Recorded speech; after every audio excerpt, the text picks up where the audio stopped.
మనందరికి తెలుసు Donald Trump America first అని మొదటి నుంచి చెప్తున్నారు. రీసెంట్ గా అమెరికాలో ఏఐ సమ్మిట్ జరిగింది వాషింగ్టన్ డీసీలో. దానికి సంబంధించి ఆయన కేవలం ఏఐ గురించే మాట్లాడకుండా అనేక అంశాలు మాట్లాడారనమాట. అమెరికాలో ఉన్న స్వేచ్ఛను అనుభవించి అమెరికాలో ఉన్న అడ్వాంటేజ్ మొత్తం తీసుకుని చాలా టెక్ కంపెనీలు చాలా పేరు సాధించాయి. అయితే ఇవన్నీ కూడా ఇతర దేశాల్లో అనేక రూపాల్లో పెట్టుబడులు పెడుతున్నాయన్నారు. తన పాలనలో డొనాల్డ్ ట్రంప్ పాలనలో ఈ రోజులకు స్వస్తి పలకాలని చెప్పి అమెరికన్స్ కి ఎక్కువ లాభాలు తేవాలని చెప్పి కూడా డొనాల్డ్ ట్రంప్ చెప్పుకొచ్చారనమాట. మన దేశంలో భారీ టెక్ కంపెనీలు స్థాపిస్తూ ఫ్యాక్టరీస్ మాత్రం చైనాలో పెడుతున్నారు. ఉద్యోగాలు భారతీయులకు ఇస్తున్నారు. ఐర్లాండ్ ని అడ్డం పెట్టుకుని ఎక్కువ లాభాలు సంపాదిస్తున్నారు. ఇవన్నీ మాకు తెలుసు. కాబట్టి మీరు ఇంకా అమెరికన్ ప్రజల్ని పట్టించుకోకపోవడం వల్ల వాళ్ళు ఇగ్నోర్ చేస్తున్నారని ఫీల్ అవుతున్నారు. కాబట్టి ఇక్కడి నుంచి మీరు అమెరికన్స్ కే ఉద్యోగాలు ఇవ్వాలి. ఇండియన్స్ కి ఉద్యోగాలు ఇవ్వద్దు. సిలికాన్ వ్యాలీలో ఉన్న కంపెనీస్ కి దేశభక్తి పేట్రియోటిజం చాలా అవసరం అని కూడా డొనాల్డ్ ట్రంప్ హితవు పలికారనమాట. ఈ ఆర్టిఫిషియల్ ఇంటెలిజెన్స్ సదస్సులో ఆర్టిఫిషియల్ ఇంటెలిజెన్స్ సంబంధించి డొనాల్డ్ ట్రంప్ 3 కీలక ఆదేశాలపై ఆయన సంతకాలు కూడా పెట్టారనమాట. ముఖ్యంగా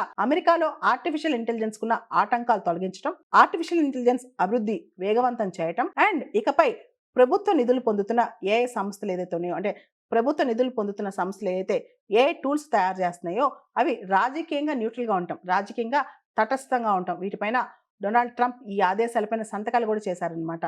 సో అమెరికాపై దృష్టి పెట్టాలి, అమెరికన్స్ కి ఉద్యోగాలు ఇవ్వాలి, ఇండియాకి ఉద్యోగాలు తరలించొద్దని చెప్పి మైక్రోసాఫ్ట్ కి, గూగుల్ కి, ఇతరత్ర పెద్ద పెద్ద సంస్థలకి డొనాల్డ్ ట్రంప్ హితవు పలికారు.